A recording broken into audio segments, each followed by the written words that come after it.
डायन एक्टिवा, क्योंकि दयालु लोगों से काफ़ी नफरत करती थी और वो पूरी दुनिया को अपने अंधेरे को कैद में करना चाहती थी। एक रात जब आसमान में लाल चांद था तो एक्टिवा अपनी जादू दिखाने लगी। वो पूरी दुनिया को अपनी मुट्ठी में करने के लिए पहले ही राजकुमारी और राजकुमार को अपनी ओर आकर्षित किया। फिर दोनों के ऊपर अपनी जादुई विद्या प्रयोग की। राजकुमारी देखते ही देखते इंसान से एक मेंढक में बदलती जा रही थी। उसके हाथ छोटे छोटे, आंखें मोटे मोटे होते गए, शरीर जैसे मानो हरा पड़ गया।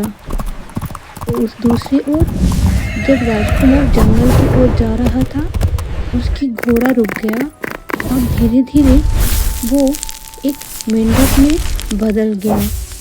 उसकी शरीर मेंढक पूरी तरीके से बन चुका था। तो राजकुमार राजकुमारी एक ही जंगल में मेंढक बन गई थी।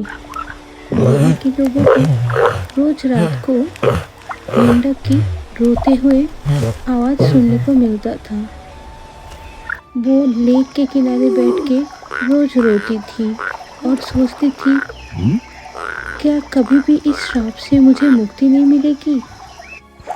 धीरे धीरे राजकुमारी को राजकुमार के से दोस्ती हो गया और दोनों साथ में रोज मिलते होते थे।